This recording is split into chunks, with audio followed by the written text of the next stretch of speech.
Жижиг дундuu үйлдвэрлэлийг хөгжүүлэх сангаас хөнгөлөлттэй зээл зарласантай холбогдуулан жижиг дундuu үйлдвэрлэлийн газар Төв аймгийн хөнс үдэ аж ахуйн газар хамтран төсөл сонгож шалруулахад журам төсөл боловсруулах арга зүйн талаарх сургалт зөвлөгөөг 8 дугаар сарын 21-ний өдөр 100 мод хотод зохион байгууллаа.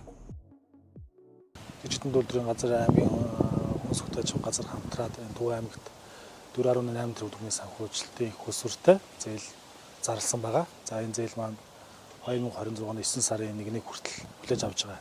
Төв аймгийн жижиг дундuu үйлдвэрлэгч зориулаад төслийг хэрхэн боловсруулах уу, тэрийг боловсруулалтаа юунд анхаарах уу, мөн дээрээс нь төслийн баримт бичгээ хэрхэн яаж бүрдүүлэх үү гэж зэрэгээр мэдээлэл өгөх сургалтыг зохион байгуулж байна. Татврын тайлангаар хэрхэн зөв боловсруулж гаргах уу, нийгмийн татврын тайлангаар хэрхэн зөв гаргах уу, тийм ээ. Санхүүгийн тайлангаар хэрхэн зөв гаргах уу гэдэг ингээд зөвлөгөө мэдээллийг нэг дороос өгөх зорилготойгоор өнөөдрийн үйл ажиллагаа зохион байгуулж байна. За өнөөдрийн үйл ажиллагаанд танхимаар нэг 20 гаруй орчим жижиг дундuu үйлдвэрлэгч, за мөн дээрээс нь захимаар Төв аймгийн 24 сундаас оролцоо явуулж байна. За нэг 100 гаруй одоо иргэн аж ахуйн гэж ингээд оролцож байна. Бид юутаач гэсэн эхний ээлжинд одоо 9 сарын 1 гэж хүлээж авахад юутаач гэсэн төсөл сонгон шалгуулалтыг нэг 20 хоногт багтаад зохион байгуулчихъя гэсэн юм төлөвлөгөөтэйгээр ажиллаж байна. Тэгэхээр та бүгд маань юутаач гэсэн 9 сарда багтаад үнэхээр бичиг баримтанд бүрэн сонгон шалгуулалтанд ороод тэмцсэн бол 9 сарда багтаагаад бид нар санхүүжилтийг олгохоор ингээд төлөвлөд ажиллаж байгаа шүү гэдэг хэлье. Өнөөдөр бол одоо бид бас жижиг дундuu үйлдвэртэйгээ манай аймгийн хөдөөчхөн газар маань хамтарч байна. Аймаг маань бас нэлээд өргөжтэй хамтарч аймаг орон нутгийн удирдлагууд сум орон нутгаараа явахдаа төслийнхаа аргачлал мэдээллүүдийг нэлээд сайн өгч хөргөсний үр дүнд бол одоо манай Төв аймгийн хөдөөчхөн газрын хурлын зааланд бол дүүрэн хүнтэй байна. Энэ улсууд маань бас энэ төсөл нэлээд сайн зарлагдсан байна, хөрсөн байна. Бас мэдэхгүй зүйлээ сонсох гэж ингэж ирсэн байна. Тэгээд өнөөдрийн хорол зөвлөгөөн уулзалт сургалт маань бол нэлээд үр дүнтэй өгөөж өгсөн юм арга хэмжээ боллоо. За жижиг дундuu үйлдвэрлэл хөгжүүлэх сангаас Жижиг дундuu үйлдвэрлэлийн газрын зээлийн активын ангиллал хариуцсан ахлах мөржилтөн Саран Туяа жижиг дундуу үйлдвэрлэлийг хөгжүүлэх сан болон төсөл сонгож шалгаруулах журмыг танилцуулах гэж сонирхсан асуултанд хариулдаг. Энэ гарын авлаган дээр энэ журам байгаа. Энэ журмын дагуу төсөл сонгон шалгуулалтыг одоо зохион байгуулдаг байгаа. Сургалтанд жижиг дундуу үйлдвэрлэлийн үйлчлэгээ эрхлэгчид танхимаар болон захимаар хамрагдав. Би өнөөдрийн сургалтанд бол анх удаага хамрагдаж байна. Ер нь бол манай хоршоо байгуулагдаад 1 жил гарсан болж байгаа. Тэгээд ер нь бол энэ ажлын байраа өргөцгөх ирээдүйдээ энэ хоршоогоо нэг жоохон томсгох гэдэг юм да. Тийм зорилгоор л анх удаа энд одоо ирж байгаа. Тэр нэг жижигхэн нэг одоо сумандаа ч юм уу нэг засвар масуурын жижигхэн төсөл байсан болохоос биш яг энд хамрагдахаар яг энэ одоо хоршооны төсөл энэ зарлагдж байгаа төсөлд бол ерөнхийдөө хамрагдахад бас нэг жоохон чамлалтай юм байна. Одоо энд оролцож байгаа, сонирхож байгаа компаниуд, үйлдвэрлэгчид маань за би ер нь болох юм байна, болохгүй юм байна тийм ээ. За би ингэ төслөө хийж чадах юм байна, чадахгүй юм байна гэдэг ингээд нэгдүгээрт мэдээд авчих боломжтой. Хоёрдугаарт ер нь өнөөдрийн энэ жилийн төсөл гэлтгүүгээр дараа жилийн тийм ээ төслийн сонгон шалгалтанд ороход ер нь бол нэг иймэрхүү материал бүрдэм байна тийм ингэж хийх ёстой юм байна. Би ер нь компани ингэж бэлдэх ёстой юм байна гэдэг зүйл. Жишээ нь ингээл одоо ямар ч борлуулалтын орлогогүй тийм ээ юм хийхгүй хүн байгаа чинь эргэж төлөгддөг зээл. Тэгэхээр энэ зээлийг яаж төлөхөө бол тухайн хүн бараа бүтээгдэхүүнээ зарж борлуулалт хийж орлого олж байгаа шүү дээ. Тэгэхээр энэ ядаж орлогоо яаж нотлох уу? Мөнгөн гүйлгээгээ яаж тэргээр баталгаажуулах уу гэдэг ингээд баталгаажуулах үйл ажиллагаагаа бас өөрийн хэмжээнд тийм ээ мэдлэг болгоод авах боломжтой гэсэн. Энийгээ дамжаад одоо манай сангийн зээл гэлтгүүгээр ер нь бусад төслийн зээл, банкны зээл гэдэг эдгээр зээлүүд хандхад ер нь юу шаардлагатай байдгийг гэдгээд маш олон мэдээлэл авах боломжтой. Одоо манайх гэхэд 21 онд байгуулагдсан хоршоо тэгээд дан залуучуудтай байхгүй манайх. Тэгээд эхний ээлжин дээр бол одоо нэг хідэн өхөр аваад ингээл тас дөнгөж нөгөө нэг айл болцоосон залуучууд эдээд өхөр аваад ингээл гарч ирсэн. Одоо бол үр шим нь бол бас өндөрлөл болж байна. Хоршоон дээр болохоор нэг жоохон юу гэдэг вэ? Өрөөсгөл. Ягаад гэвэл сүүний урамшуулалт хамрагдахын тулд хоршоогоороо нөгөө олсон орлогоо хоршооргоо дамжуулж болдгоо. Тус дээр яаж сүүний урамшуулалт авдаг. Зөвхөн бүгдээр фермерхгүй манайх. тэрэн дээр жоохон өрөөсгөлээд. Тэгээ сүүн бүтээгдэхүүнээ бол хувь данс руу авдаг хөхгүй.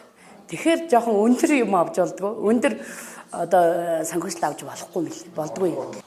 Өнгөрсөн хугацаанд гаргадаг алдаануудыг юу гэсэн гэвэл өөрт байгаа материалаа цахим систем рүү оруулахгүй асуудлууд маш их гардаг байсан. Нэгт хоёрдугаарт нь одоо бүрдүүлэх бичиг баримтаа тодорхойлтуудаа буруу авчдаг.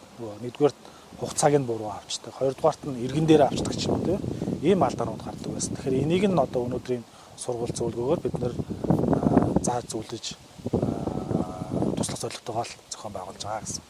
Урд жилийнхээс бол илүү дэлгэрэнгүй яг уу бид нар ч одоо мэдээлэл ерөөс хол хүмүүс шүү дээ. Илүү дэлгэрэнгүй байна. Тэр нь айгуу даваа талтай байна. Яг өөрөө нөгөөд бичих хэргийн хүн биш болоод ч тийм юм уу яг уу хүндрэлтэй ер нь бол чирэгдэлтэй шүү дээ. Одоо материал төслөө өөрсдөө бичиж чадахгүй хүнээс гуйна нөгөө хүнийхээ дэргэд бэжэж одоо ийм санаатай гэл одоо тэг ингээл дахин тавтан жилээс жил ирэх тусам л өөрөө суралцчил явж байна. Тэгээд энэ жидүүгээс явж байгаа энэ сангийн зээлийг бол орон нутагч бай, хот хүрээч бай одоо тий төв олгож байгаа газар бүлэгдээ ингээд хүртээмжтэй олгох юм бол энэ бол бидний нийгэмд маш боломжийн дэмжлэг гэж бодож байгаа. Яагаад би энэ рүү ингээ хандж байгаа гэхээр энэ жил би одоо ингээл өөр банк усаас ингээд юмд хандхаар байсан. Энийг би хүлээж за ийш нь орчонтой жилийн 0.5% гэдэг чинь одоогийн нийгэмд бол биднэрт бол боломжийн гэж би бол дүгнж үзэж байгаа хүү талаас нь төлөлт талаасаа их хурал засгийн газраас баталсан бодлого хөтөлбөрийн хүрээнд манайх одоо зээлийг олгоо явж байгаа. За одоогийн байдлаар бол яг үргэлжлэн явж байгаа 3 том хөтөлбөр байгаа. За нэгдүгээр Атрын 4-р аян гэдэг байна. Хоёрдугаар цагаан алт гэдэг байна. За гуравдугаарт шинэ хоршоо малчтын үйл ажиллагаа дэмжихтэй холбоотойгоор эрчимжүүлэх үйл ажиллагаа. За эдгээр салбар чиглэлийн одоо жижиг дунд үйлдвэрлэгч дэмжээ явж байна. За мөн дээрээс нь яг сум орон нутгаас өөрөөс санхүүжтэй гаргаад орон нутгуудын онцлогтой тулгуурлаад орон нутгтай хамтарсан юм санхүүжлийн бүтээгдэхүүн хийж байгаа. За энэний жишээ нь өнөөдрийн Төв аймгийн жишээ. Төв аймгийн жишээ нь өнөөдөр 1.6 тэрбум төгрөгийг орон нутгийн санхүүжилтээс гаргаад за үлдсэн 3.2 тэрбумыг манай сангаас гаргаад ингээд нийлүүлээд 4.8 тэрбум төгрөгийн их усрыг болгоод яг Төв аймаг өөрт хэрэгцээтэй ямар салбар чиглэл байна тэрийг нэмээд ингээд зарлаад явж байгаа гэсэн. Одоогийн байдлаар бол нэг 4 салбарын хүрээнд 13 дэд салбарын одоо төслүүдийг хүлээж авч байна. Ялангуяа хүнсний үйлдвэр, хөнгөн үйлдвэр, за ахуй үйлчлэгээний тийм ээ эдгээр төрлүүдийн ингээд төслийн материалыг хүлээж авч байгаа гэсэн. За энэ материалууд салбар чиглэлтэй холбоотой мэдээлэл маань манай байгууллагын захин хуудас болоод аймгийн хүнс хөдөө чухал газар захин хуудастайгаас нээлттэй байгаа. Ийшээ ороод хүмүүс манаас харж боломжтой. Хөгжлийн шийдэл дүрийн бус байгууллагын бизнесийн зөвлөх энх хамгаалан төсөл боловсруулах аргачлалын талаарх сургалт зөвлөгөөг өгсөн юм. Манай аймгийн хувьд бол өнгөрсөн жил бид жижиг дунд үйлдвэрлэлийн газартайгаа хамтарч за хөдөөж яам нийтдээ 8 тэрбум төгрөгийн одоо дэмжлэгийг төвийн бүсд Төв аймагт бол олгосон. За энэ төслийн хүрээнд бол бид бас сонгон шалгаруулалтыг нээлттэй зарлж зохион байгуулад нийт 49 эргэн аж ахуйн гэж одоо зээлийн дэмжлэг үзүүлсэн. Ер нь бол жижиг дунд үйлдвэрлэлээс өгсөн зээлийн үр дүн бол Төв аймагт бол маш их өгөөж байгаа. Тэ одоо жижиг аж ахуйн нэгжүүд маань дунд түвшинд одоо хүрх юм хөгжлийг бол бас авчирсан гэж үзэж байгаа. Би ерөнхийдөө ажлын мэдээ томилсон зөв үү? Зөв. Та ямар вэ? Яг сайн ярьж. Одоо 9 сарын эхний хөөтрөлтөөр хидэрч урайтл ингээд нэг хөлөө ирэхэд усааг очилцсон гэж хэлдэг байхгүй юу? Хамгийн анх барьсан бах. Ердөө л Монголд бол туршлагын тулаа болсон. Тухайн үед одоо тэр яамнаас Чингис Банд чинь одоо танд мөнгө чинь өгөхгүй. Аваачаа тэр барих газар нөгнөө гэл ингэсэн нөгөө барих газраас сонгоно нөгөө газар руу чинь мөнгө шилжүүлнэ нөгөөдүүл чи эргүүлж хийсэн юм. Тэгээд заримдаа айгуу сэтгэлгээр таанчтай надад өгсөн болов мөнгө өгсөн бол би арай чанартай материалыг харуулж ирээд чанартай барьж байсан штэ гэсэн бодогддгийг. Одоо эдгээр бол эхний одоо хүүтрэлт болтол байна. Одоо эхний хүүтрэлт болоход дууссан штэ. Энэ гүзээцгэн бол гасах 5 градус хүртлийг тэсвэрлэдэг учраас нэг 10 сарын албан сарын сүүл 20 хүртэл бол байна. Энэ Атрын шим компани өнөөдөр одоо томат, өгөрцөө, тарвас, гүзээлзгэн, салаадны навч гэсэн 5 төрлийн одоо ургамал дээр яг дагнаж ажиллаж байна.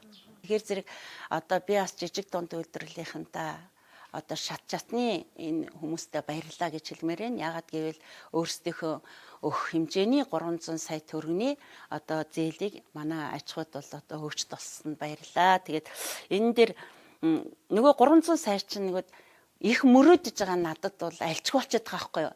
Одоо нэг хэрэлт хэрэгцээг хангаж чадахгүй байна.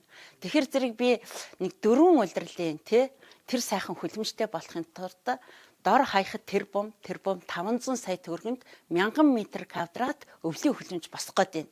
Тэгэхээр энийг л одоо өвлийн хүлэмж босгочих юм бол бид үйлдвэрлэлээ явуулаад бас эргээд зээлээ төлөх юм. Тэгэхээр энэ зээл маань ямар байх вэ гэхээр энэ ургамлын ургах нөхцөлтэй холбогдоосоо.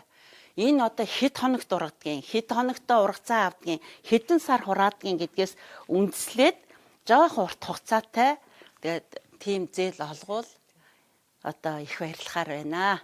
Япон солонгочууд надад ирэхээр тэгдэг байхгүй. Та нохох байт. Та урт наслна, та эрүүл байна гэдэг байхгүй.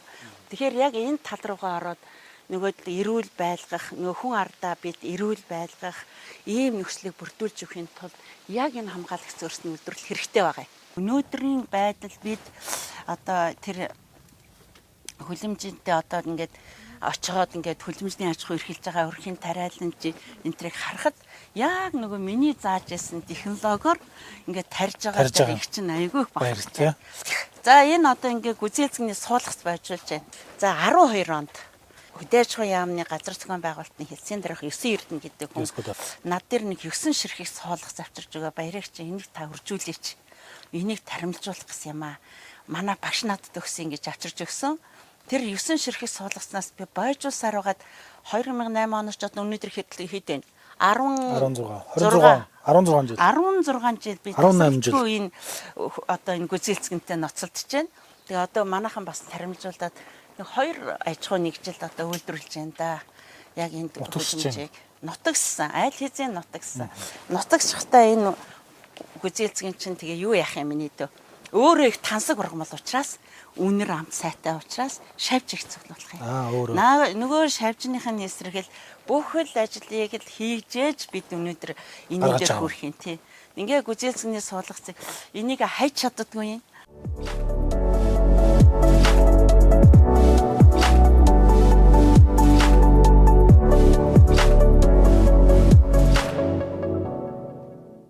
KFC орж дахиад идэв шүү дээ. Тэдний гадна талаар нь ингээд нөгөө гурил бүрдсэн байдаг. Тэгээ тэрийг бол яг нь Монголд Хятадаас юм уу Солонгосоос ингэж оруулж ирж бүх хоол үйлдвэрлэлийн хоолны газрууд маань хэрэгэлдэг.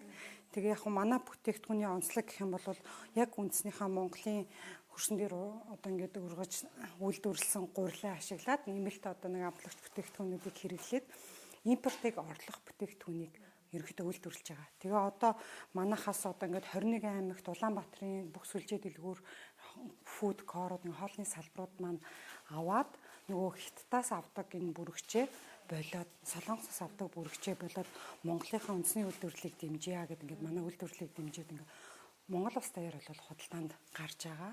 Тийм. Хүмүүс ингээд жижиг дунд үйлдвэрлэлийг дандаа ингээд сайд дарганаар авдаг, томчууд авдаг гэсэн юм хандлагатай ингээд олон жил болцсон. Тэгээ би баг анх авсандаа ч гэсэн итгээгүй ингээд заавал ингээд бүр ингээд улс төрийн ч юм уу том ингээд албан тушаалтай жиж авдаг ойлгоцсон. Тэгээ авцсан. Тэгэхээр авч болд юм байна. Үнэхээр бүтээ гэсэн ингээд авах ингээд үйлдвэрлэл эрхлэх, үндэсний үйлдвэрлэл эрхлэх үнэхээр чин сэтгэл хүсэл энэ танд ингээд бүтээгдэхүүн потенциал байгаа л бол хичээгээд оролдоод үзээрэй. Шууд цаашаа гарах гарцтай. Гэхдээ өнөөдөр нөгөө нэг үйлдвэрлэл нэгсээ багтахгүй болохоор түүринд оруулаад ирсэн. Гэхдээ тийм одоо Монголын 21 аймаг тэгээ Улаанбаатар хотын сүлжээ бүх дэлгүүрүүдээр нийлүүлдэг. Тэгээд энэ бол сав баглаа бодлоо бидэд ингээд бэлдээ тавьчихсан. Нөгөө тоонороо гарахаар заавал хайрцагт гарах шаардлагатай. Тий.